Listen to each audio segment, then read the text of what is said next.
I'm here to tell something about quantum computers and the efficiency of quantum computers. And I would like to start with a famous quote of James Carville, which you probably know, and it says it's economy is stupid, or it's economy is stupid, because when we are speaking about energy, that's why we are here. It's like if you have your own device and you would like to run your device, then like you have to pay for the energy in the end. Or if it's just about the time, so like you would like to have your results now and not in a few years. Or if it's about money, that like you don't have your own device and you need to pay for using the device. In the end, it's all about some kind of economy. And if you do things more efficiently, then it's better for you. So,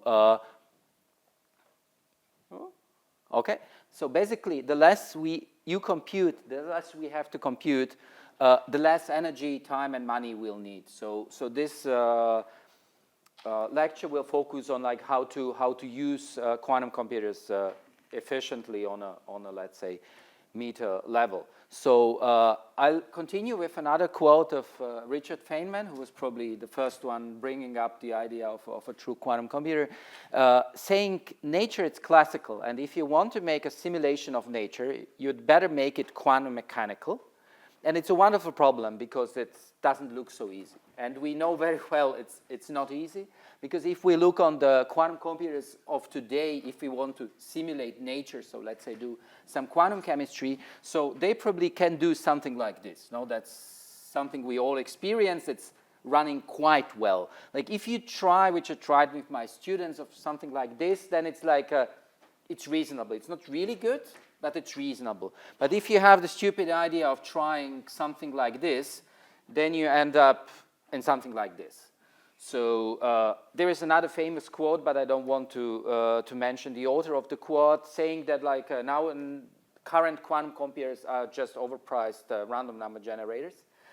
And yeah, let's try to get out something more than this random number generators. Also, like random number generators are also good devices and very useful devices. So, okay, I should not escape behind a curtain. So what I will focus mostly during this talk on is a so-called variation in quantum eigensolver. So this is a protocol which is a combination of a quantum device and a classical device. So it's a hybrid protocol which aims on a clear aim finding the ground state energy of a given Hamiltonian. So you have a Hamiltonian, and in general, it's hard to solve the Hamiltonian in such a way that you get the description of the ground state energy. So the state itself and the energy. And the complicated part on the classical level is the connection between the state and the energy. So if you have your state specified, then getting the energy out of the Hamiltonian, it's not an easy task. So basically, what the quantum eigensolver does is the quantum part just measures the energy given the state. So it's a very simple task. You give it a state, and it gives you back the energy. And the classical algorithm does all the rest. So designing of the state, the ansatz, the parameters of the state, and most importantly the feed-forward structure. So if you look at it on a more graphical representation, so we have the initialization of the quantum computer just with zeros, and then we have a preparation circuit which is parameterized by some set of parameters theta. Then we have the measurement which is connected with the Hamiltonian, and then like usually a traditional measurement in the Z basis. And then this is the important thing, the classical optimization, which then comes back and makes an update of the parameters and tries again and again and again and again. And finally, at a certain moment, it stops and it says, okay, this is what I have for you. This is the energy, and this is the state. And yeah, so we say the result is good if it's within the chemical precision. Like by definition, you never get the exact results. Like the quantum computer is stochastic, the classical optimization is stochastic, so you never get the state. But like we say, the state is good if it's within the chemical precision or some multiples of the chemical precision. So if you run this device, you get the results, but the problem is you never know for sure it's the result. Is the good state is the energy. And they are, if I say you never know for sure, there are two things. You never know whether what you found is really the ground state, whether it's the result, but you also never know whether the state you found has the energy you found, because it relies on a quantum computer, which is a stochastic device. So what we basically, when I come back to the economy, is what we have is something like a budget. So you have a budget in money, budget in time, budget in energy, and if we speak about quantum computers, then it translates into shots. So when I speak about budget, I'll speak about how many shots you can, how many shots you can afford. So how many times can you run your quantum computer just getting a single result in a sense of like a natural number, or like a number between 1 and 2 to the power of n, when n is the number of qubits. Then you have something like a precision. So how precise would you like to have your result? So how close to the ground state energy would you like to see your state, or how big fidelity of the state you would like to have? And then we have, that's kind of like clear. And then we have a third thing, which is the reliability. So if the machine gives you the result, how much you want to trust the result. So is it really what the machine tells you it is, or it can be something else? And then this is the game between, now it's the economical game between these three things. If you want perfect precision and very good reliability, you have to pay a lot in the budget. If your budget is small, you can decide to have a very high precision, but then the reliability, the chance you get it is very low. Or you can tune down your precision, your expected precision, and then you tune up your reliability. So if you're not expecting very good results, it's a better chance you get the result. And then now, like how this can be done, how the economy of this can be done. This was presented in our paper from the last year. And basically, there are two basic ideas. The first one is almost trivial if you think about it for a second, and it stops to be that trivial if you think about it for a little bit more. So it's just repetitions. So even if you have a limited budget, it looks like it makes sense to do more and more of the same game. So you just repeat the whole procedure many times, and you have many results, and then you select. Why? I don't know. Like basically my answer is I don't know, except of that's something which happens in many aspects of general life if you look at it. For instance, like if you look on sport, like if you play football, it's not the best idea to shoot at the moment you get the ball, but it's also not the best idea to keep the ball for hold the game and just like shoot once. No, normally it seems like the optimum is that you shoot in a couple of times during the game, and once a while you have some luck and you score.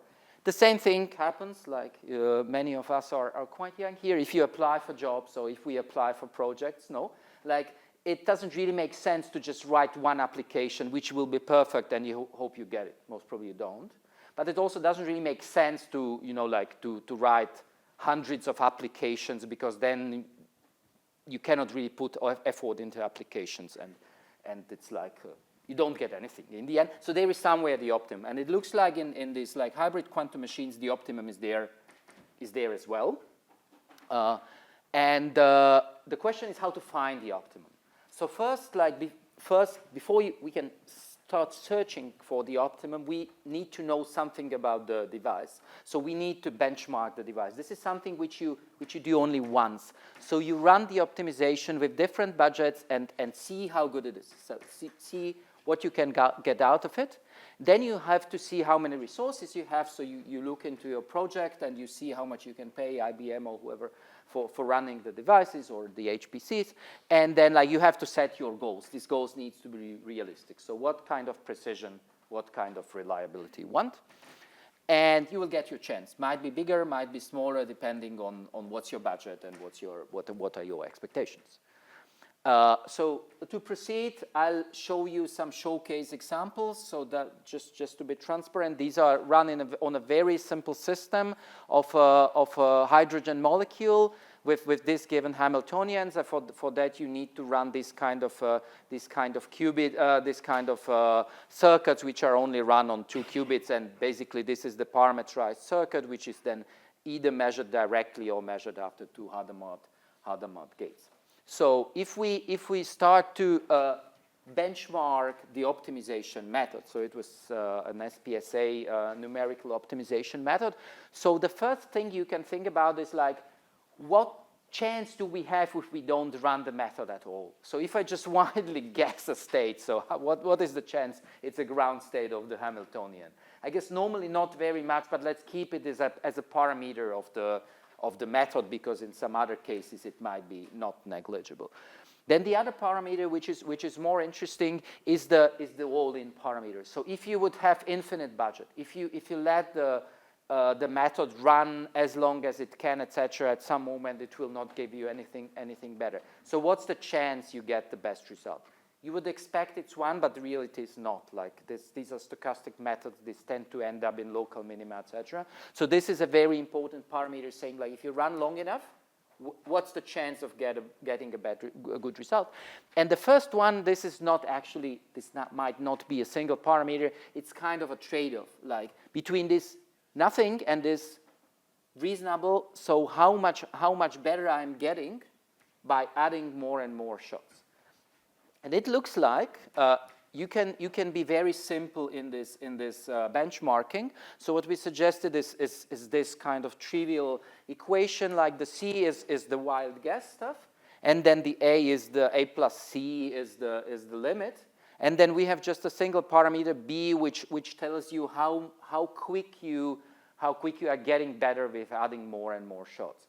And to display that this somehow works, I have a couple of curves here for the hydrogen molecule. So this is the probability of success, and the success is defined whether you reach the chemical precision 2, 3, 4, or 5 times chemical precision.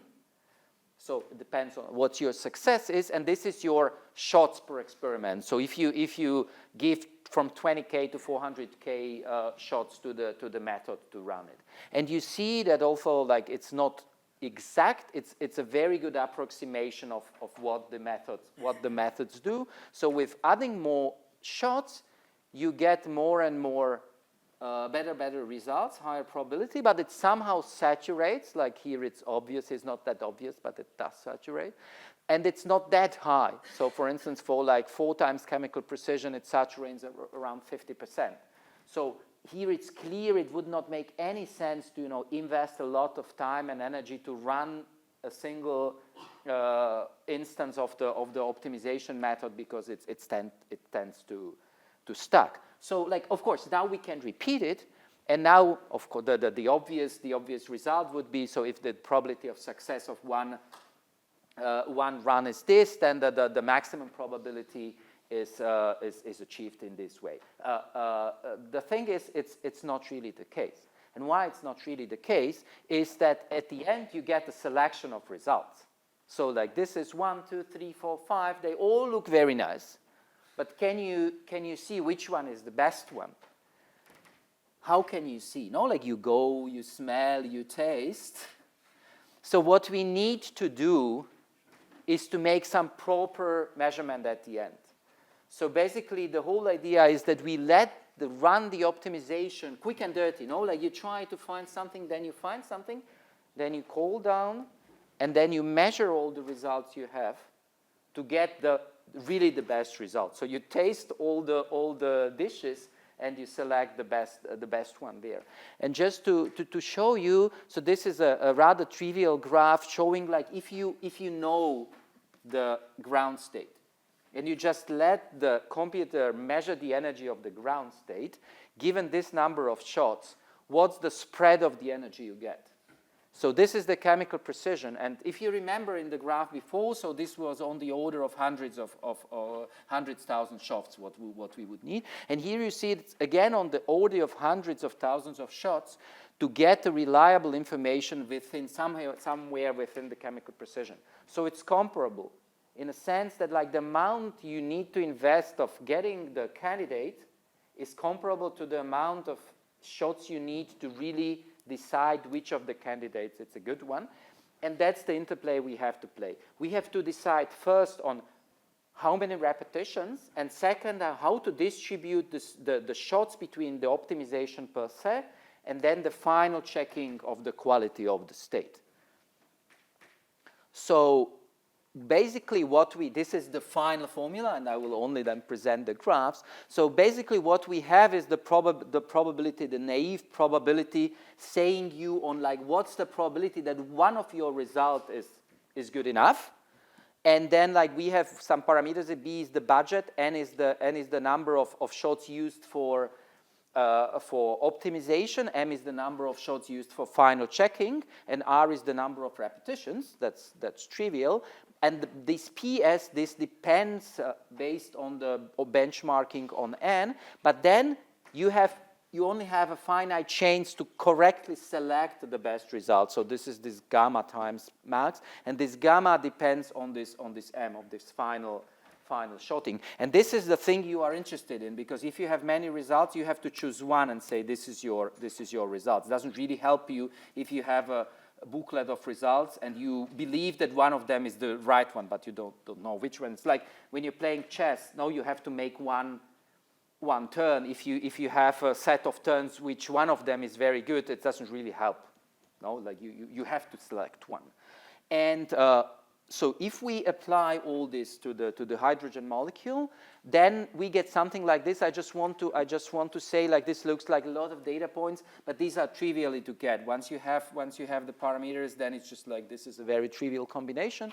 So here is a color code of this reliable probability between 0 and 1, and you see this is one example. If you are expecting the chemical precision and you have 3 million budget, so 3 million shots. So this is the probability depending on the number of repetitions and the cost of the individual final estimate. What's your chance to get a result? And here it shows up that, like, yeah, the optimal number of repetitions is 4, and the optimal final checking here, it's like something like 350,000 shots. But if you think about that, like 4 times 350 is more than a third of the budget.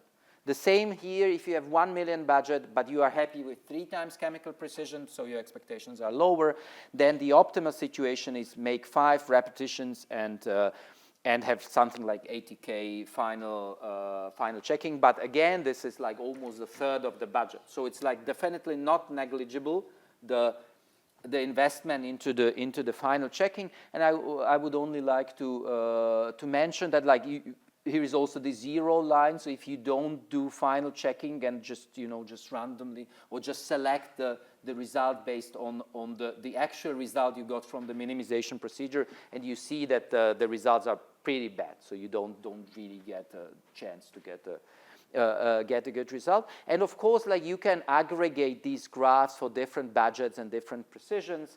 And this is the final content slide of my presentation. Is like, if you have your budget and if you have your expected precision, these points do tell you what is your chance to get it. So if your budget is high enough, then you can have with almost certainty everything which is above the chemical precision. If your budget is very low, then, like, the only thing which you could hope for is a rather small precision. And, like, this procedure can be basically applied on any problem after you benchmark it. So take-home messages.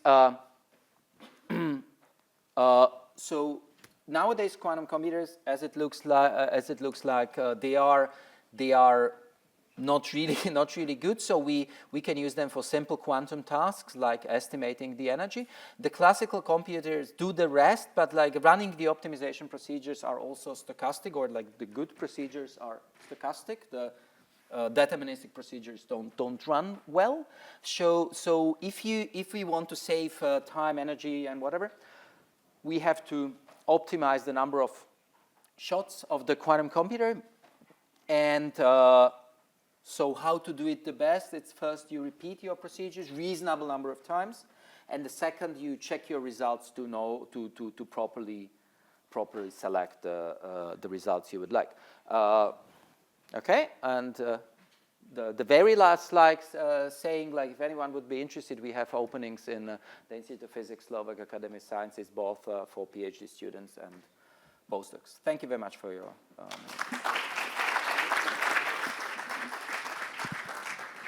Hello.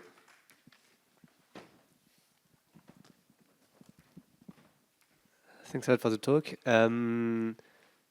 I was wondering if you had any insight on how it would generalize, because here you know the answer of the VQE, so you can compare to the classical benchmark, but then if you don't know the answer, like for large molecules, for instance, that haven't been simulated, then you don't even know if the algorithm is going to converge. You may run into a lot of barren plateaus, and so I guess the scalability is going to be impacted a lot, right? Yes. Okay. So okay, this is a running discussion whether the variation quantum eigensolver like has sense in this like connected with the problem, especially with the barren plateaus. So yes, I understand that the benchmarking is tricky if you don't know the result, and like if you know the result, it doesn't make any sense.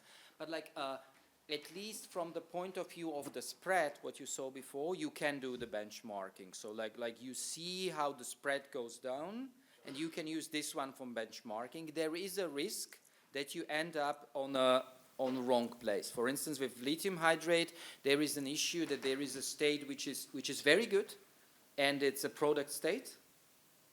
So like yeah, if you start from zeros, the procedures tend to converge to this product state, but they are also like ways how to run against it. So yeah, but I agree that if you don't know the real result, the benchmarking is tricky, and what we do is like looking on the spread itself.